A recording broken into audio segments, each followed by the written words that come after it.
Hi, I am Dr. Aradhana and I am a fertility expert in Delhi and NCR. क्या आप IVF process के लिए जाने का सोच रहे हैं एंड आपको बहुत स्ट्रेस है कि आपका IVF सक्सेसफुल होगा या नहीं होगा, या आपको क्या करना चाहिए so that it is successful. So let's talk about what are the factors which determine your IVF success. पहला, I would say age. अगर आपकी एज 40 से कम है, your chances are better. 40 to 50, your chances get lower. Your fertility expert needs to evaluate, see everything and then counsel you your chances of success. And beyond 50, it is not allowed in our country. Second, it's your egg reserve. आपकी body में eggs कितने हैं, क्या quality है, क्या quantity है, वो पता लगता है आपके एक ब्लड टेस्ट AMH से, और आपके सेकेंड डे ऑफ पीरियड पे अल्ट्रासाउंड करा जाता है जिसमें नंबर ऑफ एग्स काउंट करे जाते हैं, जिसको बोला जाता है एंट्रल फॉलिकल काउंट, उससे।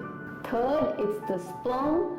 दो स्पर्म मिलियंस में होते हैं, इसलिए वो फैक्टर इतना प्रीडोमिनेट नहीं करता जितना एग करता है, बट यस, स्पर्म का काउंट, मोटिलिटी, मोर्फोलॉजी सब क्या है, उसके बेसिस पे हम IVF में कुछ मॉडिफिकेशंस ऐड कर सकते हैं जिससे आपके चांसेस बढ़ जाए। So there are many modifications on that. So like I say, फसल के लिए सीड और सॉइल चाहिए। मैंने सीड की बात करी, egg and the sperm. The soil is your uterus. तो यूट्रस की लाइनिंग, अगर आपकी यूट्रस की लाइनिंग बहुत ब्यूटीफुल है, एम्ब्रियोज अच्छे हैं, आई टेल देम हो ही जाएगा, right? So your uterus का lining, we then again do a detailed endometrial scoring, and the score is a predictor of your IVF success. After this uterus lining, if you have any other associated conditions, आपको कोई hormonal imbalance है, thyroid है, blood pressure है, sugar है, this needs to be optimized. Husband को sugar है, उनका semen culture sterile है, उनको कोई और medical illness है, so before you are undergoing IVF, your entire medical conditions should be sound, and if you are on any medicines that are contraindicated in pregnancy, they need to be optimized. इसके बाद और एक बहुत important determinant is the embryo. जैसे मैंने बोला seed and soil, वो seed को जोड़ के बनना है embryo. तो आपको आपके IVF के बाद एक डिटेल्ड एम्ब्रियोलॉजी समरी मिलती है जिसमें लिखा होता है कितने एग्स निकले, उनका क्या मैच्योरिटी थी, M2 थे, M1 थे, कितने फर्टिलाइज हुए, उसमें क्या एम्ब्रियो बने, those embryos that are formed, उनका क्वालिटी लिखा होता है।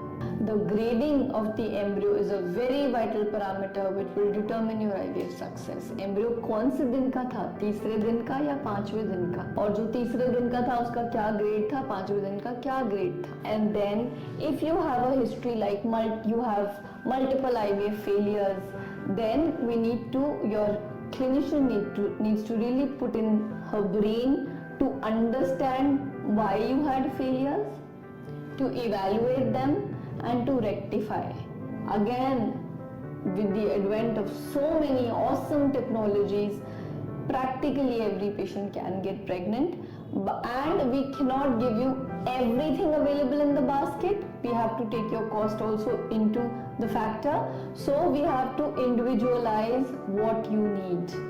उसमें जेनेटिक टेस्टिंग हो सकता है, उसमें एरा हो सकता है, उसमें लिथ थेरेपी हो सकती है, we may need a hysteroscopy, but it's not everything done for one patient. Then another thing is your clinician, because they put in their heart and soul and brain and intelligence into your cycle. Your ovarian stimulation matters, and उसके बाद आपने centre क्या चुना है, because अगर clinician 50% काम कर रहा है तो 50% काम एम्ब्रियोलॉजिस्ट और लैब कर रहे हैं। If the lab is not good, best clinician also भी रिजल्ट नहीं दे पाएगा। So the clinician, embryologist and the lab is a very important determining factor for which you should choose your clinician wisely and the place wisely. Then after IVF, what are the other determinants? Patient कहता है bed rest में तो हिली ही नहीं. No, that's not required. Bed rest is not required. Our patients fly off in 2 days, 3 days to their countries. They join their jobs. Bed rest is not required. any particular position, so you can take a position, any particular position is not important.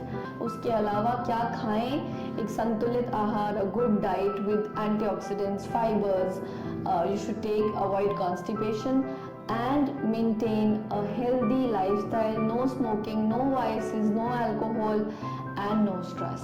So remain stress free and just hope that all would be great. All the best. Bye.